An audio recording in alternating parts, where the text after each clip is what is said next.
Yeah, that's right. I see the chat. I see y'all rocking. I see y'all coming. Hit that like button as you enter the building. You know what I'm saying? Hit that like button. Show your love. Show your support. You know what I'm saying? This that dope soul. This that new thing. Nobody don't know about it. Hello, Knick family. Welcome to the Knicks Recap and Reaction Show. Coming at you a little earlier today out of necessity. But for the most part, we should be back to our regular time.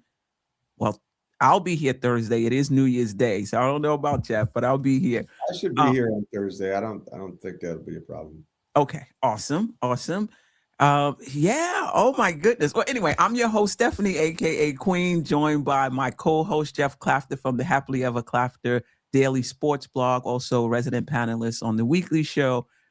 I'm super happy. I'm super stoked. Listen, let me know, Jeff, family, if you are team get the win however you can get the win, or are you team you can't be struggling like this against a bad team if you call yourself a contender. So let me know what camp you're in today.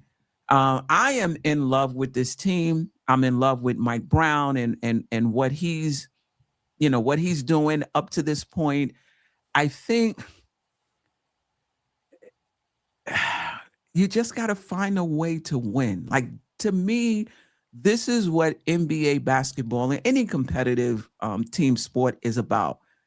Everybody knows everybody else. They know how you play. They know what you like to do, and they're going to do their best to take it away from you. And some teams are just not good enough to do that. I thought New Orleans wouldn't be good enough to do that for the Knicks. And last night they had, I haven't watched them all season, but I would guess they're one of their best games of the season in terms of rebounding better than they're like a bottom three team and offensive rebounding percentage. No, not offensive, but defensive rebounding percentage. Like they're just a bottom team, offensive rating, defensive rating.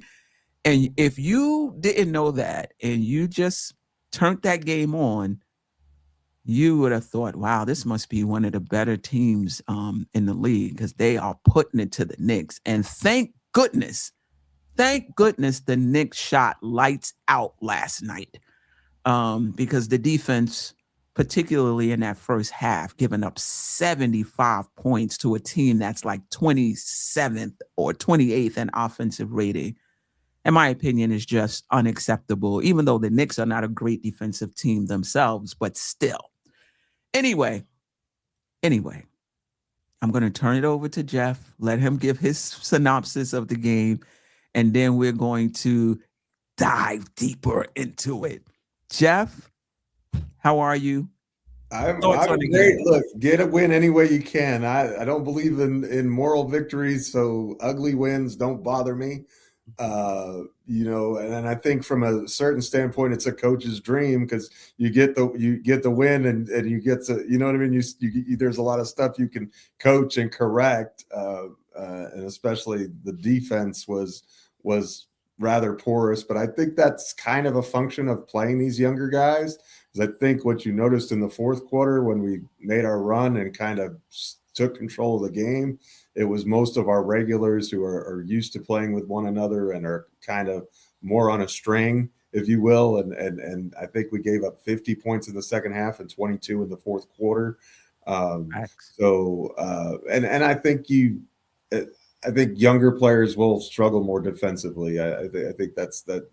Because they have to learn it, right? And there are some exceptions to that. Like some people are just locked down all the time when they get in just because of, athleticism or something like that. But this Knick team is good. When it's good defensively, it's, in my opinion, is good defensively because of scheme, because we don't have really very many lineups that we play that have five really good defenders in them. So a lot of it is reliant on maximizing what Bridges and OG can do, and kind of squeezing the orange to get every last ounce out of it. And I think you saw that particularly in the fourth quarter of this game when Anunoby defensively was brilliant, in my opinion. And Bridges is always more than solid. I know we'll go deeper into that, but I wasn't thrilled about the process these last two games. We probably shouldn't need to, have these, Tom's Maylocks moments when we're playing against the Hawks and the Pelicans. But road games are hard to win. We're now over 500 on the road on the season, which probably a month ago seemed like a pipe dream, right? So, and I think the point that you made is the perfect one. Like, good teams find a way to win even when they're not playing well, right? That is the mark of a good team. So I think if you're looking for if you're kind of uneasy about where we're at right now, kind of take comfort in that, and the fact that typically this team does usually rise to the level of its competition, and hopefully when we play the Spurs tomorrow night, I expect that we'll see a little bit crisper version of the Knicks than we saw against New Orleans. Well, crisper? The Knicks better be crispy. Spurs have lost two straight. I don't know if you know that or not, but they lost to the Jazz and the Cavs back to back. I did see that. They're still a good team, though. Oh, for sure. Wemby's a problem. Harper's a problem. Castle's a problem. De'Aaron Fox is still really good.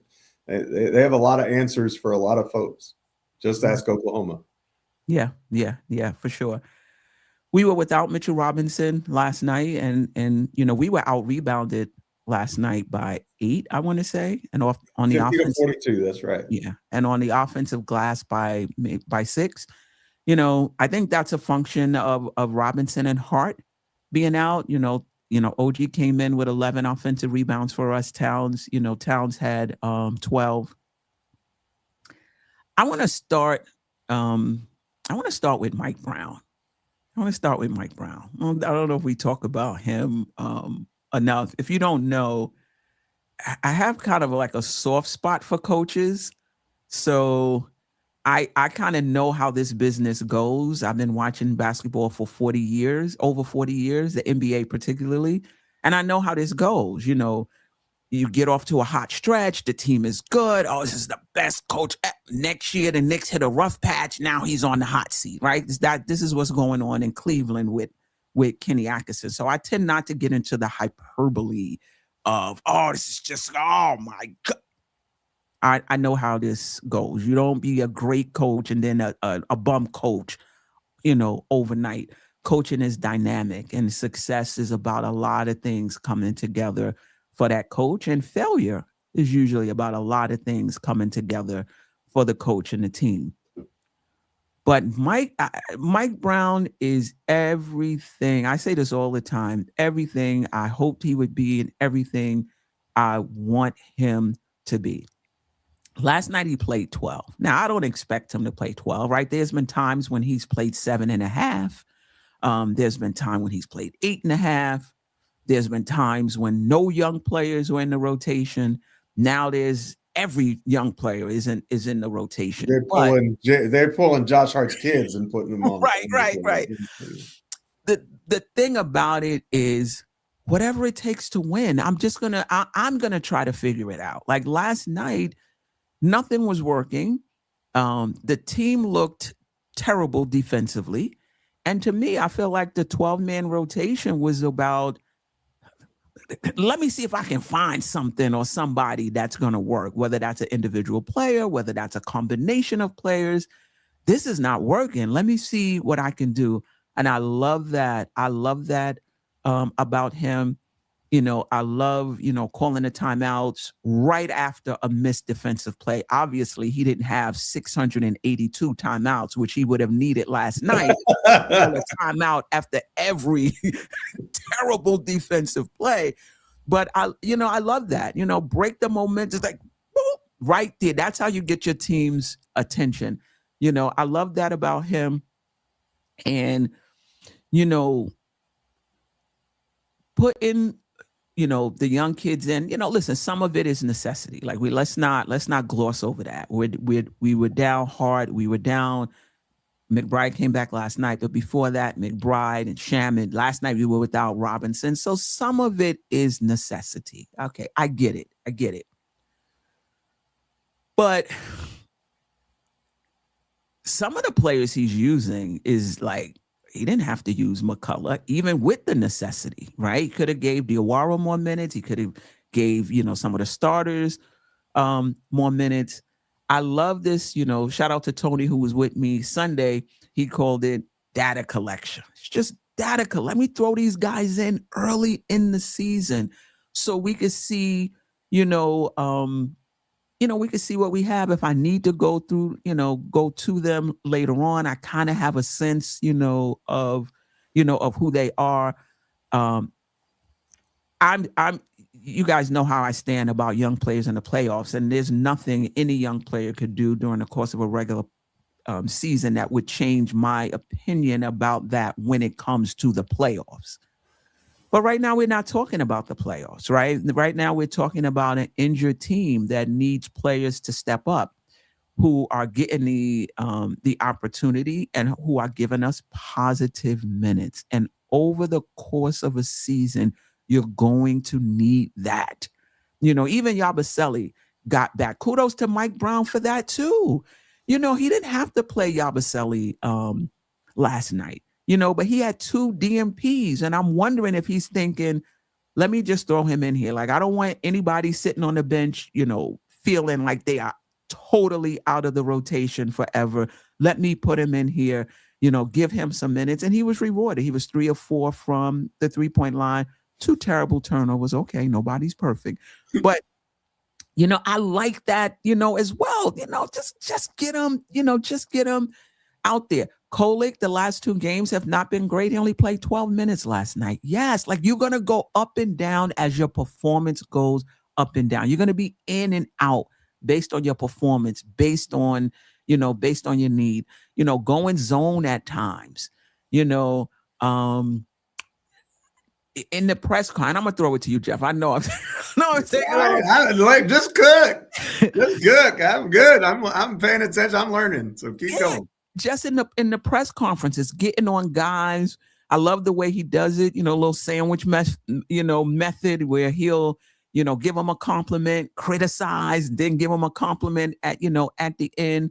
I'm just loving him. And again, coaching is dynamic. There's a lot of things going right for the Knicks right now. I talked about Kenny Atkinson. Now they want him out the door. Like shit changes in the NBA like that. But for right now, this team is cooking, man. And I'm looking at these squeaky wins and not feeling disheartened about it. I'm actually feeling encouraged that they're figuring it, they're figuring it out. They're not dying on the vine, 50 points in that second half, 22 points, in that fourth quarter. It's like, we're going to stay in here and we're going to figure it out. Do we need to be better? Yes. Should we be giving up 75 points to New Orleans? Hell no. But we're not going to give up. We're going to come back in the second half. And we're gonna make it happen. So I am falling in love with this team. I'm falling in love with Mike Brown. I'm falling in love with the young talent the Knicks have. Say what you want about the Knicks with their first round draft picks, other than Grimes, Quickly, Barrett. But these second round draft picks, the Knicks, particularly this front office, has been hitting. And you could see maybe 2-3 years down the line, they'd be like, you know what?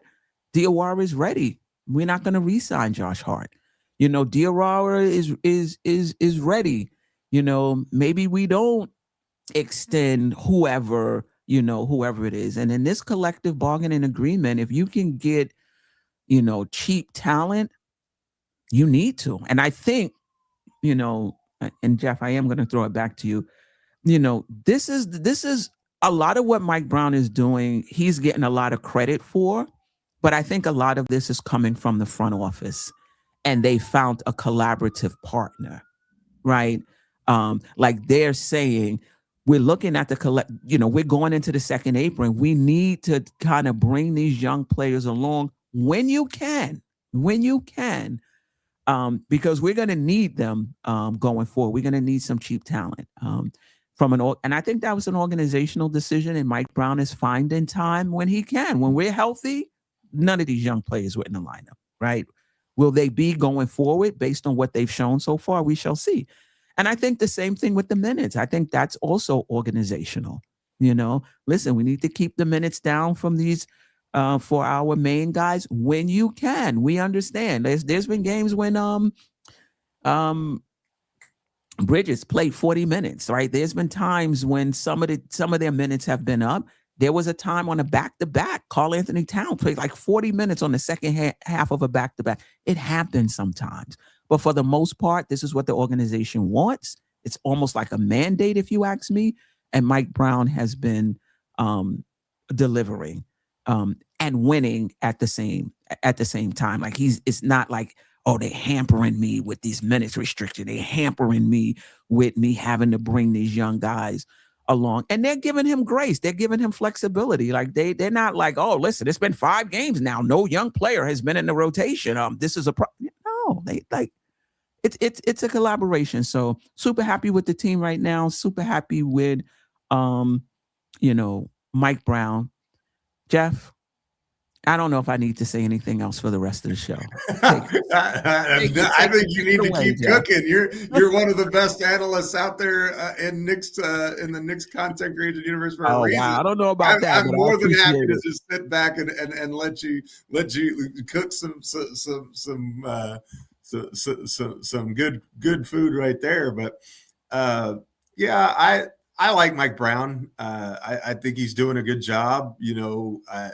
I'm curious how the reaction would have been this morning if it was a 1-point loss instead of a 3-point win. How excited would we have been that we played the kids so long, and would the would the reaction be the same? I mean, I think you can make the argument that the reason the game was close was because we kind of messed around and tinkered in the first half, and played a lot of guys who aren't as talented and aren't as good. I think we had like the G League lineup on the court at one time at one point. So, yeah. And maybe that's strategic, and that's fine. I think if he did that with the thought that this third game of a road trip, I'm going into San Antonio on Wednesday, then I really, really like that thought process, right?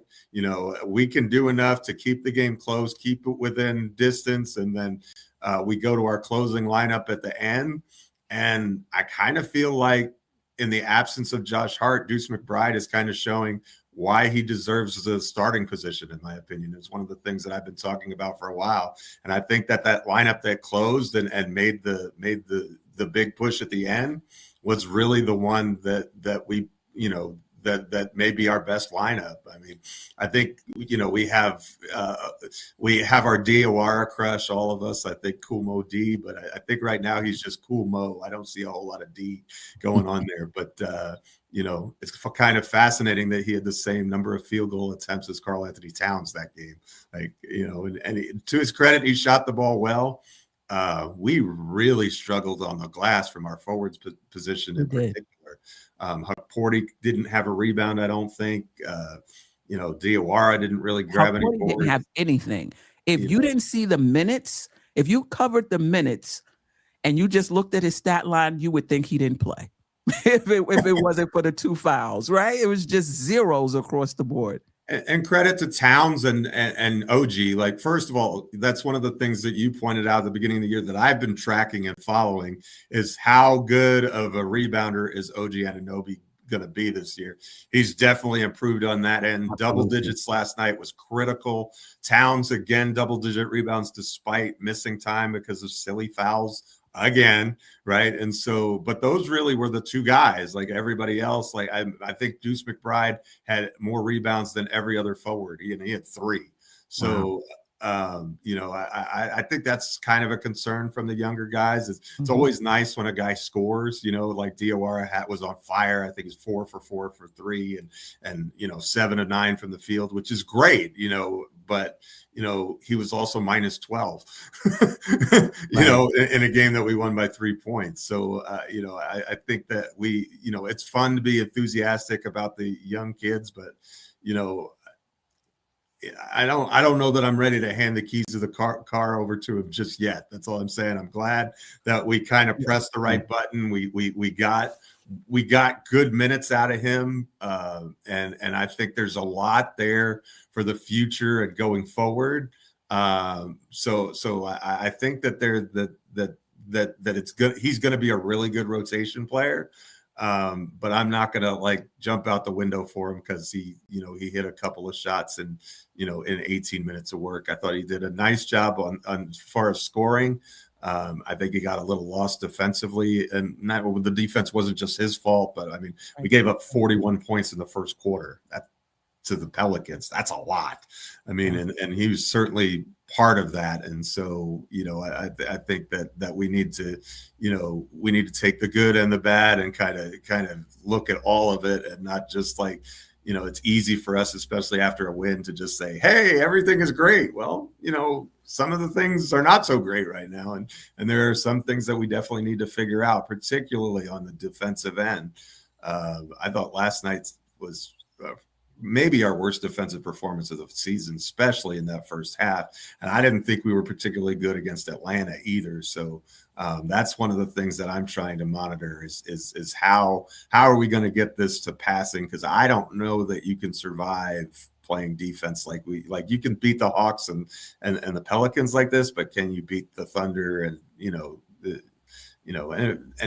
I guess we did beat the Spurs about a week ago, but that was with Josh Hart and different folks. So I'm a little bit concerned about the defense right now. Yeah, for sure.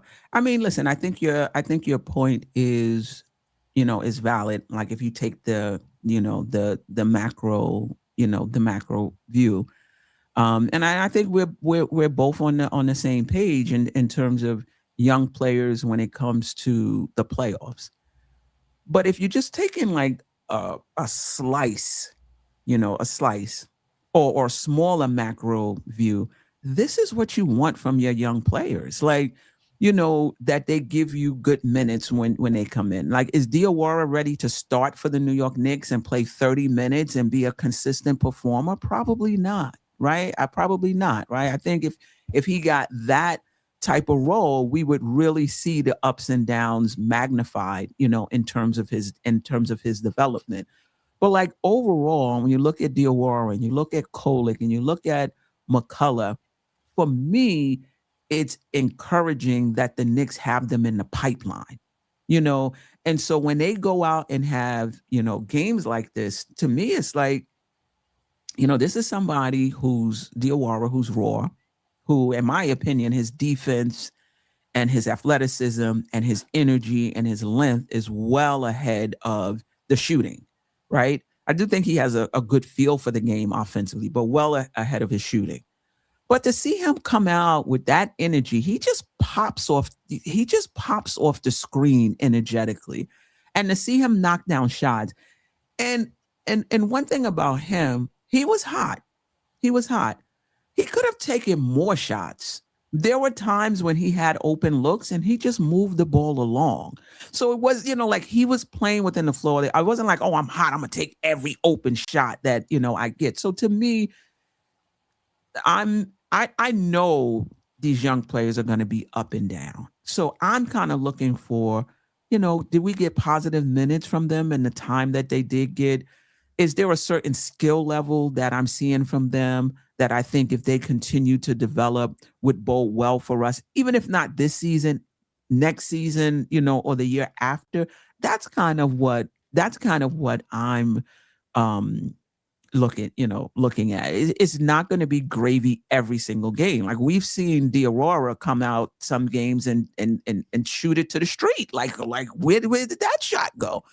But I don't know, just that little slice, of just seeing the potential, is encouraging, to me. And I think it helps their confidence too, to get the time. Like they know what it is when we're fully healthy. Who of these young guys will still be in the rotation? Maybe Diawara will get, some minutes as the 10th guy, I don't know. For me, it was just good to see. Anybody else? Where do you want to go next? Well, Mikal Bridges only scored 6 points. I thought he could very well could have been the player of the game. 10 assists, just moved the ball along. Excuse me. The Knicks had 35 assists on 46 made field goals, I think, something like that, which is really good. And I think it speaks to kind of what you talked about. And one of the things I actually like about Diawara is his court vision is for a forward. Young forward is elite, in my opinion. Like, there's not very many who see the court and can make passes like he's able to do. So that's really good. But I really liked what Bridges did. He didn't shoot the ball much, if at all, but he didn't need to. He's really, really good distributing the ball, secondary playmaker, getting people the ball where they needed it. Finding the hot hand and recognizing that some of these players had it going. Let's get them the ball. And he and Jalen Brunson both had 10 assists. When was the last time the Knicks had 2 players with double-digit assists? That doesn't happen very often in the league, period. So it was very, very interesting dynamic last night, I think, between the Nova boys. Yeah, for sure. It is easier to get those assists when you're shooting the way the Knicks shot last night. 48.4% for the game, 45.5% from 3. And in the first half, you wouldn't know it. They gave up 75 points, but they scored, 73 or 72 or something like that. They shot 51% from the field and 47, almost 48% from 3. Like, if the Knicks offense wasn't keeping pace, this would have been a bloodbath. This definitely would have been a bloodbath. Yeah. Good point in terms of Mikal Bridges. Go ahead, Geoff. You wanted to say something? And I think that goes back to your kudos to Mike Brown, right? That's the offense we envisioned, right? That's what he did in Sacramento, right? He brought what he learned in San Antonio and what he learned in Golden State, and he brought it to the Warriors, and he brought it to the Kings, and now you're seeing that similar elite offense with the Knicks, and as part of it is the ability to get Brunson off ball more and get him some better looks. He was 5 of 10 from 3 last night. A lot of good catch and shoot opportunities from him.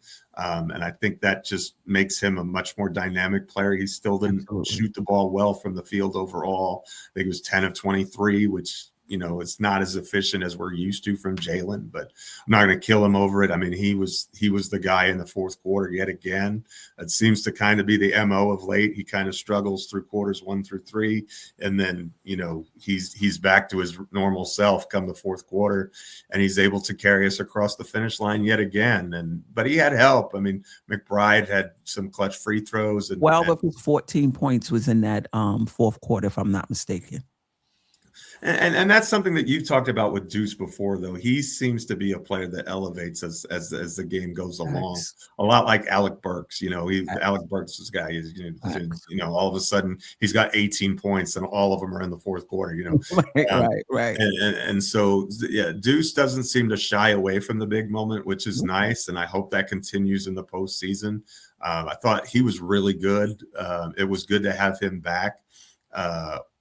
He's the only point of attack defender we have pretty much right now. And so, that's a big weakness of the team. And he doesn't play 48 minutes. So when he's not out there, I think that's a big reason why the defense is a hot mess is, that's job one, is to be able to stop the ball and stay in front. And that's something that Jalen Brunson has actually done a much better job of this season. And I thought they did a good job in the fourth quarter.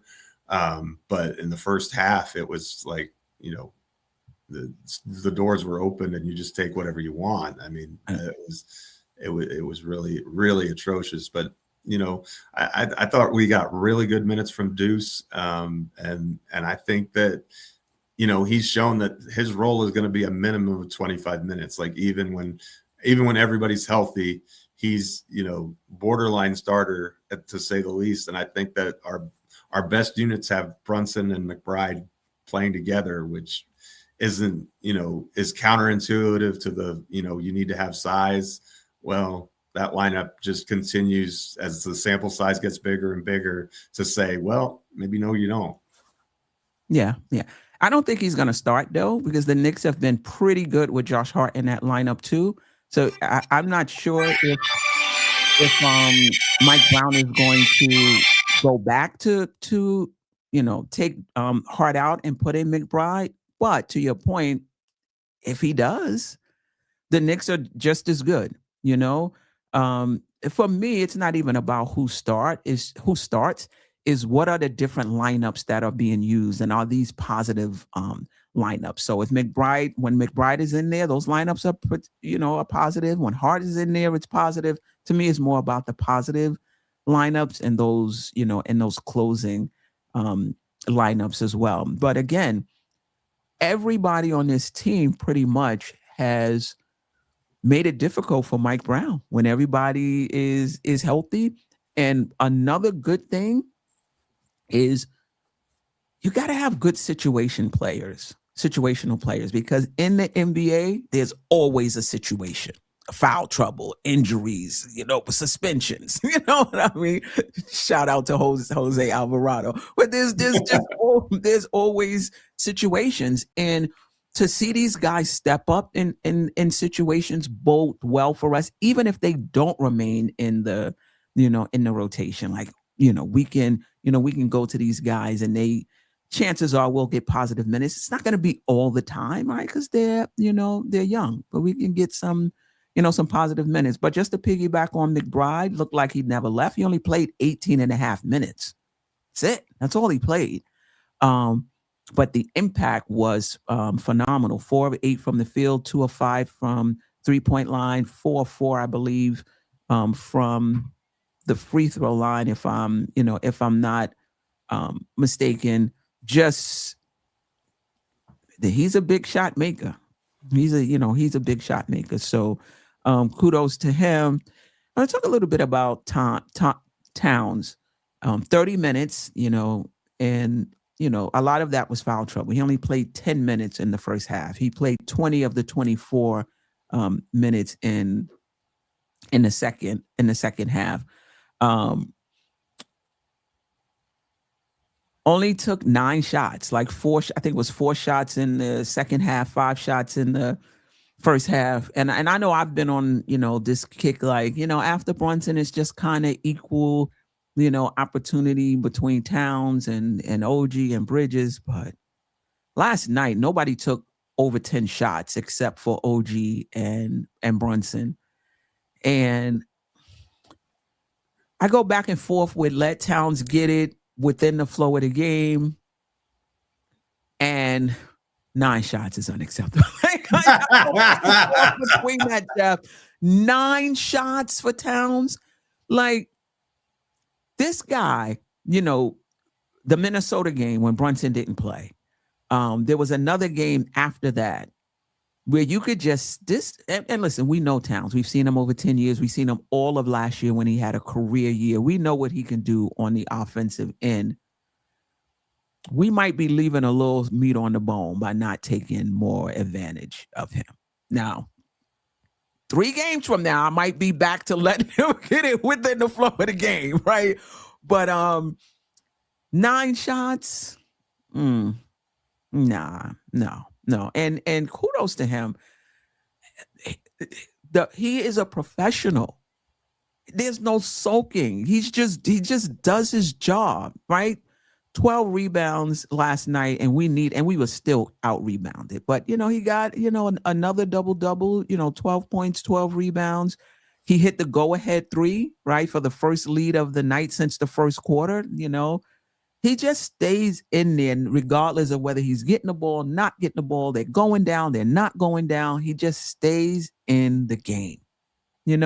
Just thoughts on Towns last night, and if you want to talk again about how you think he should be getting more shots. Yeah, I'm definitely in the get Cat more shots club. I'm not gonna beat that dead horse, but he stays engaged, and that's what I like about it. He's not sulking because he's not getting the shots, and that, to me, that shows the professionalism that you were talking about. I mean, he just wants to win, and you can tell that he's locked in because he makes the big play in the fourth quarter with the 3. Some of those rebounds he got are crucial to ending a defensive possession, and so very much, very much engaged and active in what's going on, and doesn't seem to be, pouting or anything like that. So, you know, if he's okay with getting 9 shots and we're winning, I mean, okay. I think when the playoffs come, we're going to need him to be a more consistent, you know, more consistent shot diet for him. I think the Knicks can do more to get him more involved, but I don't know that they're necessarily trying to do that. I don't think it doesn't look like it. You know, it doesn't look like they're keyed in on let's get Karl-Anthony Towns a bunch of shots. But you know, it's almost as if, what was it, that game when he was played for the Wolves and he dropped 60, I think, and the Wolves lost the game, and that kind of, I feel like that game shaped him a little bit. And he's like, wait a minute, like, yeah, I can go off for 60, but is me going off for 60 what's best for the team? Or does, you know, OG need more shots? Or does, you know, is the offense going to work better if I'm not dominating the play and I'll pick my spots, and if I'm feeling it, I'm good. You know, in the Atlanta game, he finally got a decent whistle, right? They actually called all the fouls that he's faces every single game, and he got to the line like 20 times. So, you know, you obviously you didn't see that in this one, but that's fine. I like Towns. I think he's, you know, I think he's showing maturity. He's showing to be a 10-year vet who's, you know, interested in a championship. I think it's clear that that's why he's here, and that's what his focus is. And I don't think he cares from one game to the other. Oh, I only got 9 shots. I got this many shots. I got that many shots. So, you know, from a process wise, I think overall you don't want he and Diawara getting the same number of looks at the goal, but you know, Diawara was hot last night and he did his thing, and Cat made the most of his opportunities when he got them, and post that W number 23 on the board, and let's move forward. So yeah, I'm really, I think in some ways this is Towns' most impressive season, because he hasn't always had the ball in his hands, and he just continues to do the small things that help us win. And I think his defense has been better. Particularly down the stretch in this game. He, you know, I didn't notice that it was like, you know, you didn't say he, in other words, I judge Karl-Anthony Towns defense kind of like I judge referees. If you're noticing it, that probably means something is wrong. And if it just looks smooth and like you don't even know that it's that they're there, then it's probably pretty good, you know? Yeah. Particularly with this team, they're not very tall. They don't really have. So, you know, you can argue that, you know, had they went to Cat more, you know, I don't know, the Knicks shot lights out. I mean, they still scored 70 some odd points in the first half themselves, right? So I don't know. Let's see how it plays out. Let me see if there's anything else to talk about before we get to the chat. We talked about OG briefly. 37 minutes, 23 points, 11 rebounds, 1 assist, 3 steals, 1 block, 16 points, 5 rebounds in that second quarter. The go-ahead dunk with 1:48 left, where I think he dribbled around Zion, for the dunk. There was some 4 to 5 lead changes, you know, in that fourth quarter. It was an exciting fourth quarter. I mean, unless you were somebody like, why the hell are we going back and forth when we shouldn't even be in this position, right? Unless you were one of those, you were stressed out and pissed off about that fourth quarter. But, you know, for me, it was just the shot making, you know, going back and forth. You know, I'm not a New Orleans fan. There was another team who played us really well, wasn't expected to be in the game, and we kind of stole it. Cleveland stole that one at the end. New Orleans stole that one, you know, at the end. You know, moral victories, you know, for them. But yeah, I love the fourth quarter. I love the shot making, you know, in the fourth quarter. And I think OG with that go-ahead bucket, that was the last of the lead changes. After that, he's just phenomenal. Like, to me, him and Bridges is different. Like, Bridges, I'm gonna let the game come to me. You know, I'm happy just moving the ball along. You know, I have a good shot, but if somebody has a better shot, I'm just gonna pass it along. And at the end of the night, if I have 5 shots, I have 5 shots. If I have 10, I have 10. I'm good with that. OG? No. Mm. You give him the ball, he looking to make something happen, you know. He was 1 of 8 from 3. And other than that, that was a flawless He still took game 8 of them, though. Yeah, he played great. I'm not disparaging him at all. But I just, to your point, that he's not going to be shy about it. But yeah. I think that it speaks to the will to win for this team, right? Winning, you know, culture setting, learning how to win is a process, and veteran teams that have really good players know how to lock it down in the fourth quarter and turn it up in the fourth quarter and make the requisite plays that you need to win the game. And the Knicks just seem to find a way, right? And I mean, how else do you describe it? They make one more play than the other team, and it doesn't matter that we're, you know, who's on the court or, you know, who's missing. They don't see, that doesn't seem to phase them either. They're just like, we're going to go with whatever unit is out there, and we're going to make enough plays to win the game. It may not be the sexiest win in the world. It may not be the prettiest thing in the world, but you know, who cares? It counts the same as a 20-point blowout in the standings. You don't, you know, we don't have a point we're not a point differential league, right? So, you know, and wins are hard to come by in this league. Road wins are even harder to come by in this league. And so anytime that you gut out a win like we did really the last couple nights, I think you just bank it and you keep moving forward. And I think that's the good part about this stretch of the season. I think we're 15-3 in our last 18 games. And if you want to be a team that wins 50, 60 games, you have to have these prolonged stretches of sustained successful play. And the Knicks are in the middle of one of those right now. And man, it sure is fun. And the other part of that is limiting the, you know, when you do have those slumps or those times when you kind of stump your toe, like we got out of the gate slow. We were like 2-3, weren't we? And so it seems like forever ago. So we don't maybe think about it, but minimizing those down periods and then being able to draw out these periods of success is what the best teams do.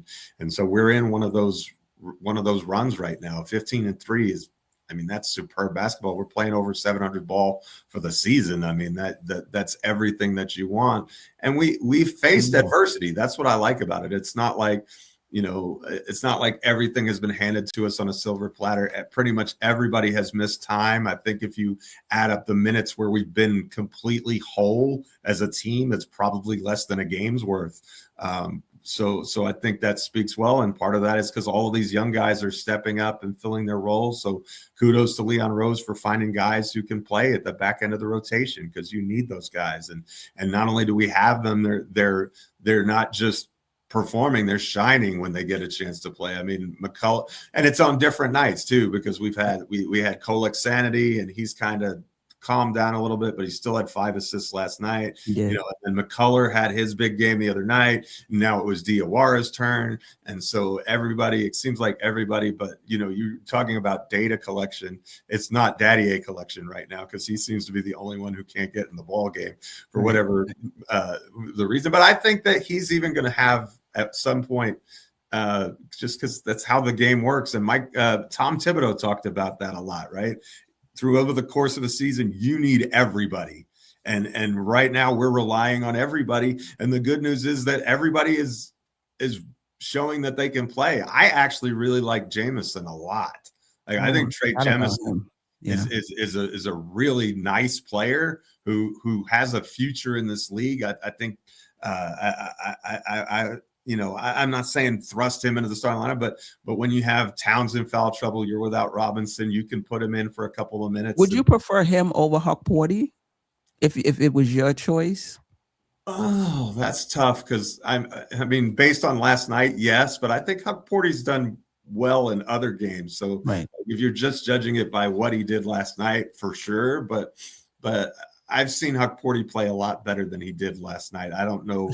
For sure. I'm not sure what it was, and maybe it's just, sometimes it's just like that. It's not your night or whatever. But I actually think Ariel has a lot of potential too, and could be, and maybe it is if we can't afford to keep Mitch, that next year that these guys are going to be tasked and asked to step up and be ready for those roles, and hopefully they will be. I mean, we don't know that's a conversation for another time, but I really like what, in the small sample size, I've really liked what I've seen from Jamison. I think he's a nice little ball player. Yeah.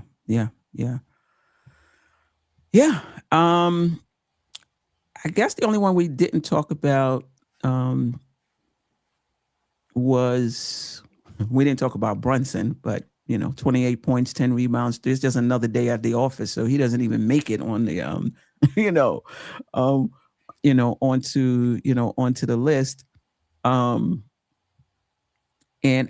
I talked about it in my little monologue about I liking the fact that Mike Brown dusted off Yabusele and gave him a few minutes, just 16 minutes, 9 points, 2 rebounds, 1 assist, 2 turnovers, 3 or 4 from 3-point line.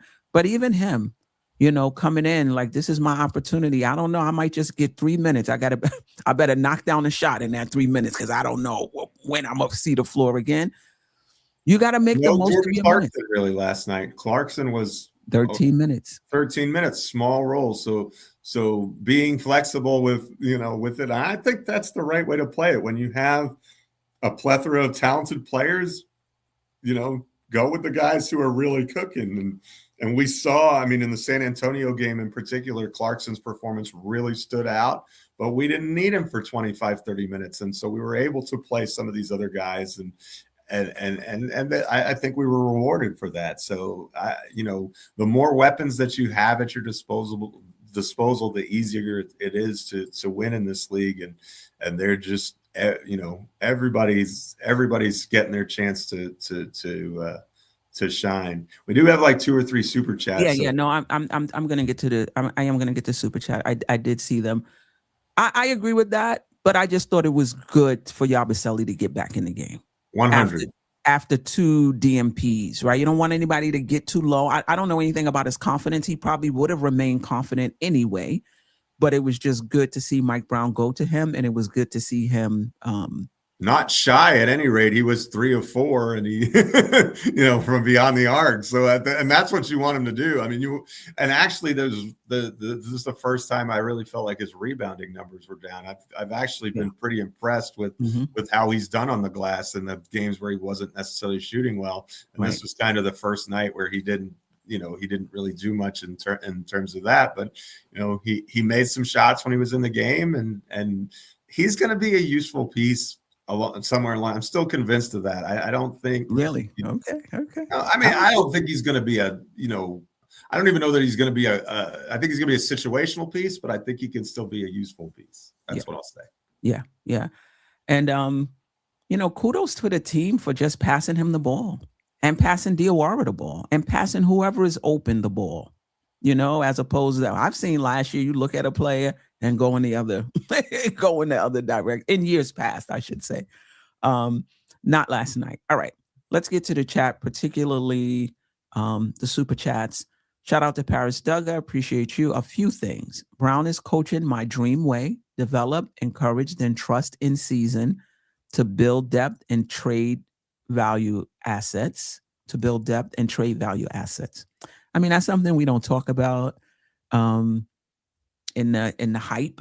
The players are, you're showing them and you're developing them, but you're developing them for your team, or maybe even as a trade asset. And I know we don't like to talk about that, but that is the reality of the NBA, right?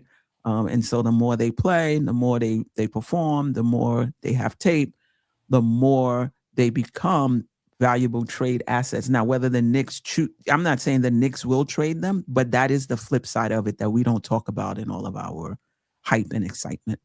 Modi is rookie. Siakam, JB. Why? Because he's dark skinned and lanky. We'll see. We'll see how he develops. Trey, what's up, fam? It's been a minute. Good morning, fam. Good to see y'all again. Was at the Hawks Knicks game Saturday night with my son. Good vibes. Hoping to hop on some episode soon. Definitely. I believe the link you have, I can send it to you again. I believe it's the same link. I don't think we've. Yeah, I don't it's a think tournament link. He should still have it. We'd love Yeah, to have yeah. it on Thursday if you're free. I know it's New Year's, so you probably have plans, but if not, You were on New Year's, Jeff. That's what. yeah. Yeah. I'm good. So New Year's 9 p.m. Let's kick it off with a weekly super show. Shout Yeah. out to you, Trey. Miss you. Hope all is well with the fam. Great take debates. I appreciate you. Mo here. Diawara is impressive. We Detroit fanboys ready to rumble. Great take debate. Listen, I'm really looking forward to. I think the Knicks played them twice in January, if I'm not mistaken, once in February. And the Knicks are now just one game behind Detroit, who's lost 2 in a row, if I'm not mistaken. The Knicks have won 3 in a row. One game behind Detroit. So January 5th is that first Pistons game, I'm pretty sure. That's January going to be 5th is the first one. you know they're going to be sky high for that one. It's going to be it's going to be fascinating theater, I think. So, Yeah. Great take debate. Yeah, thank you for the super chat. We appreciate you. Fans of other teams are definitely welcome here. Detroit has been impressive. So I am really looking forward to that game. Thank you. Great takes debates. I appreciate you. I think that's all of the super chats. Let's just get to a few of the chats before we get out of here. Jerrell, hard regular season games build up the immune system for the playoffs. Well, the Knicks better get fortified because the playoffs is going to be a movie. I cannot wait. Shout out to you, old head Crim's dad. I appreciate you. Born Freedom, Peace Family. Coach Brown is developing his bench for the playoffs. That's a great point. When we're healthy, I'm not sure, the rest of the bench that's outside of the rotation, it's good for them to get minutes because if there's foul trouble, if anything happens, somebody gets injured, they have to miss a game. They've gotten some time through the course of a season. You know what to expect. They know what to expect. They've played with these players before. It's not the first time. I'm not sure. Maybe Kolick, who's in the playoff rotation. It's so early. But yeah. Old head, I love that Coach Brown played 12 players last night. Yeah, I love it too. Something ain't right here. This ain't us. And I let me see if I can find a player or find a combination that can, help turn the tide here, at least defensively. Chris Gotti, it wasn't pretty, but it was gritty. Facts. It was. That seems to be the theme of the season so far. I've seen that quite a bit. I think they even have T-shirts for it. So yeah, that's and I love that. Like that was '90s Knicks for sure. Like that's what we grew up on. So I'm perfectly content with that. As long as we win, it doesn't matter. Doesn't matter how. It doesn't have to be a work of art hang in the Louvre. We just need to have more points at the end of the day than the other guy. For sure. Shout out to old head again. Knicks Nation in the house. Appreciate you. Kim Doc, appreciate you. Gritty win and solid comeback. Those New Orleans fans left saddened. Yeah. For sure. Tay Southside, I'm enjoying the process. Yeah. Shout out to Sadu Barry. I hope I got that right. I appreciate you. We will see the young kid, the wing, come up. Aka Wak. I know who you are. I know exactly who you are. Prince the Bun, but or the Bun Prince. But yeah. Excuse me that I can't pronounce your name, but I appreciate you joining us. Wiz, happy belated birthday again. I think I'm gonna say that every day until the Thursday show. Deuce, 12 or 14 in the fourth quarter. Didn't miss a beat. Blanche Tears, Freezy in the house. Good morning, Freezy. Still Knick fans, what's good? Salute to the chat. I can't believe what I'm watching. We have the Dope Soul Collective, but now we have the Knicks Collective. It's happening. No doubt. No doubt. It really is. Charles Turner, I appreciate you. Load management is paying off. It's what's actually driving the youth movement along with injuries. Great point. Great point. The coolest 718, I appreciate you. Crim's dad, I appreciate you. Kim Dot, Mike Brown is getting high pressure coaching situations and is showing improving. Yeah, I mean, listen, Mike Brown is a good coach. Like I talked about, coaching is dynamic. So the Mike Brown who won 60 games in Sacramento the first year is not the same Mike Brown in year 2 and year 3. This is the business of coaching. Things go right, you celebrate it. Things go wrong. It doesn't take long for that seat to get hot. Let's look at what's going on with Kenny Atkinson over in Cleveland. Oh yeah, we didn't even talk about Sadiq Bey. He had all 26 of his points in that first quarter. Sadiq I thought you were going to say he had all 75 of the New Orleans points in the first half. Right, he looked like prime T-Mac in the first half. Yeah, no doubt. Somebody said it was the Sadiq Bey Invitational, or that's not invitational, like an audition for the Knicks. Yeah. Jabroni. Jeff is the Olympic Russian judge. He ain't giving out. You ain't gonna get much. You better come show approval of a long period of time. I'm not that far behind, Jeff. I get it. Great comment either way.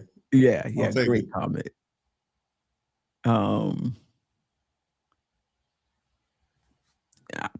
Yeah, Bay did. But I like the fact that they put the clamps on him in the second half. I wouldn't mind him on the team. He only took 4 shots in the second half and missed all 4. Skoe, SKOE, I agree we played a bad defensive game, but when I see Detroit and Houston with so many bad losses, it makes me happy we can dig deep for games when we are not at our best. And listen, context matters. We were without Mitchell Robinson last night and Josh Hart. Those are 2 big losses. Deuce was back, but those were 2 big losses in terms of impact. Like Mitch, even if he plays 18 minutes, they're an impactful 18 minutes. And Josh is a starter, and that starting lineup has been doing pretty well. I think plus 8.7 with him, in the lineup. Well, and the other thing too is even Deuce, who was back, didn't have a full minutes load. So really, you're almost like not half a starter, but I would say a third of of an extra player down in addition to those. I mean, he was great when he was on the court, but if he's healthy, he's playing 35 or 36 minutes in that game, probably with all the injuries that we have. So he was about half speed, compared to what it could have been, but it worked out well because he was he got his number called in the fourth quarter, he did it all. And that was huge. So big ups to him. Yeah, definitely was. Good morning, Latoria. Appreciate you joining us. Jabroni was the one. He was playing like he was auditioning for a role in Hollywood with his performance last night, or for a role on the Knicks, right? A lot of people are high on Sadiq Bey. That's Sim's guy, man. When the draft came, Sim wanted Sadiq Bey. I wonder if he still feels the same. Kim Doc was that. I called it the Sadiq Bey Knicks Invitational.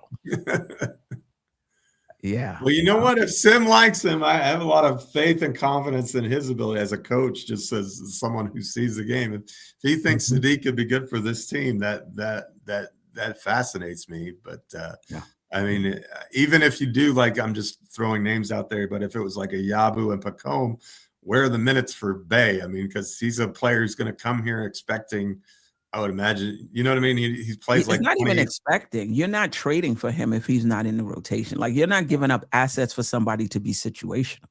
Right. And so who does that mean gets kicked out of the rotation or Facts. gets their minutes reduced significantly. So, Yep. you know, Well, he's better than some players we have in the rotation. he is. Yes. But carving out that whole, you know what I mean, that whole 28 or so minutes without, in other words, if you're trading a rotation piece, it's easy to say, well, he's just filling in here. But if you're just trading fringe pieces, then and you're going to be inserting him into the rotation, that means that absolutely multiple players are going to be getting a minutes haircut. Yep. Deuce is different. Yeah. Mets, Knicks fan. Let's go. 47-44. Salute. Happy New Year. Love this team. The D concerns me. Diawara reminds me of Pascal Siakam from Indy. Okay. All right. I mean, a young Siakam, right? Athletic, long, didn't shoot well. All right. Okay. Kerry Cox, I appreciate you.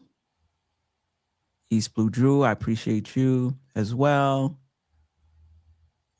Randu, I appreciate you. Okay. Paris Duggar, you already know.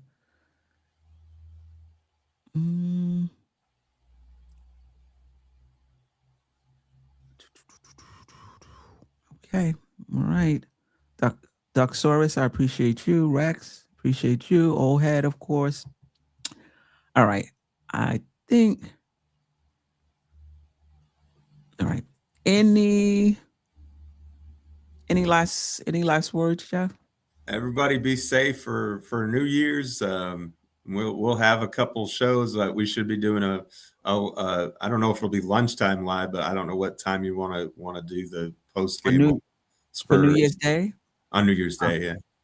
I would like to do like 10, 11. It's up to you, Jeff. It doesn't matter to me. I'm fine any way you want to go about it. So I should be available, but and then we should come at you with the 1-2 punch and maybe have a couple New Year's guest stars if Trey can come along for the ride. And you never know who else is going to stop by. Sometimes we get a Lawrence Tears sighting and a Freezy comes by, or you never know. But we always have the Jerrell and Queen and me and my guy Ajay, Hollywood. Yeah. Double that. Yeah, I like that double dip on New Year's Day. I think we have Jamrock always. Still think we need another big wing defender who can shoot, not another scorer. Another shoot. Now, I think we need another scorer more so than a shooter. I mean, we got guys who can shoot, who can get their own bucket. Like when you get into the playoffs, you need some. I mean, you need shooters. You can never have as many, but you need somebody when things slow down and things start halting, going to a grind. Who can get their shot off the dribble? Brunson and Clarkson. You know. Maybe we just need more people with Son at the end of the name. We can have Hartson and McBrideson, and they can start to do that too. And D Public Enemy, appreciate you. It's been a minute, if I'm not mistaken, D Public Enemy. I appreciate you. If you can choose, come on, Sadiq Bey or Trey Murphy. Trey Murphy, man, that's my guy. Look like he grew since our last. And he was dapping up the Knicks starters. Trey is friends with Brunson and with Josh Hart and them. So I don't know how they have a relationship, but you could definitely tell that those guys like each other. So yeah, if you could get Trey Murphy, you do it and you don't look back. But I don't think he's available. I would be shocked if New Orleans got rid of him. No, I think he. They talked about it on the broadcast how Borrego, remember he coached Charlotte. I believe he's the interim coach right now. They might not have said it on the broadcast, but when I was doing my research for the Stats and Storyline show, how he feels that Trey Murphy and Jones are like the cornerstones of the organization. For whatever that means. They could both be out the door in 2 months. You know what I mean? Knick Nation is going to be with us. I will see you all and can't wait to join you all on Thursday. Nice, Knick Nation. Let's go. Yeah. Maybe we'll do like a New Year's show, like you do New Year's resolutions. Maybe we'll do Knick resolutions or something to that. That'd be fun. I like that idea. Yeah, something to that. So Darlene Bryant, appreciate you. Yes. Peace, Knick Nation. No, I thought you were talking about us as Knick Nation, but all right, I'm gonna take it both ways. I'm gonna take it both ways, Darlene. I know you shouted us out earlier in the show. I forgot to put it up. Anyway, Geoff, it's always, always a pleasure. We play Saturday. So Knick Nation, I'm not sure if you're available Sunday. If you're available Sunday, I would love to have you on to do the post game with me for the Philly game. It's going to be early though. It's going to be like 10 Eastern Standard time. I kind of like to get it out the way on the weekends and holidays. But Geoff, I appreciate you. Always a pleasure. You make this fun. I look forward to it. I'm like, I wonder what Geoff is going to have to say about this tomorrow. What camp is he going to be in? Get a win, or we got to do better, or both, right? Get a win and do better. Anyway, what's the Russian judge got on his card? Right. Shout out to the chat. Shout out to the replay gang, and of course, shout out to the silent listeners. I appreciate everybody. This is a fun season and a fun time right now, and I don't want to take it for granted. Amen. All right, until next time, family. Peace. Sister, you're one of a kind. Yes. Oh, sister, it's time you That's her. shine. Dope Soul. Where you at? Dope Soul.